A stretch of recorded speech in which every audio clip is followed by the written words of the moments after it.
Hey everybody, Jacob with Scooters Lawn Care. Today we are talking about a super important topic, and that is why are there so many fly-by-night companies in our industry? So this is a huge topic, especially here in Florida. Every time you pull up to a stop sign, there is 10 trucks lined up. Every time you show up somewhere, you see a lawn care truck or this or that, or somebody pulling out of a pickup truck and getting ready to cut a lawn. They're just everywhere. There's so many different people doing this. The number one reason in our industry, and there's quite a few industries that are affected by this reason itself, is there is a low barrier to entry. You can get started for not a lot of money.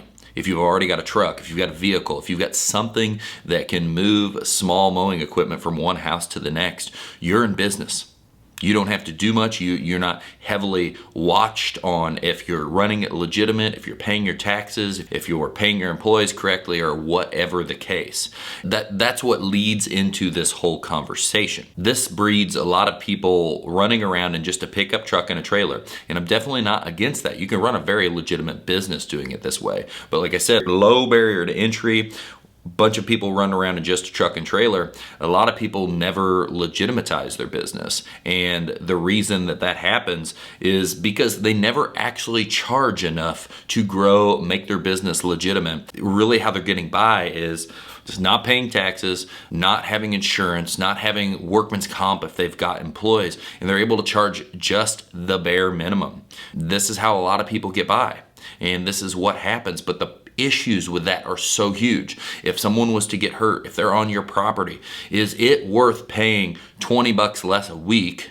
So if someone was to get hurt on your property, it would potentially cost thousands, or you could be liable for it because it's on your property. And my answer is no. Also, if someone broke a window and it was a door, and it was a huge sliding door, and whatever the case, it was a high dollar, $1,000 plus door, is it worth paying a little bit less so each cut or each service is a little bit less, but then when something bad happens, that door gets broken, there's nobody to cover that situation? This is a lot of things that happen when people don't charge enough and that they don't legitimatize the business. You can never compare these apples and oranges to a company that has charged more, legitimatized their business, grown.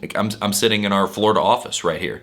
You can never compare to having office staff, having people standing behind the products and the services and verifying that things are, hey, you call in for an estimate, the office answers. You need something, the office answers. We have a team of people out doing work, making sure clients are happy. If clients aren't happy, we're there on the spot trying to figure out what the situation is. The office is digging through that and seeing what we can do to make sure everything is up to par and that we have happy, amazing clients. So that's really the reason there's so many people out there is the low barrier to entry. Why it never changes to the tail end is people don't charge enough. People don't have enough. I don't know. They see it as something easy to make a little bit of cash, and it never changes from that. And that to me is an issue with business. If you're going to be a truck with a trailer, that's fine, but we need to care and bring a lot of value to people. So if you know a bunch of chucks in a truck, as they call it, which is the most annoying phrase in the world, put in the comments down below. If not, I'll see you soon.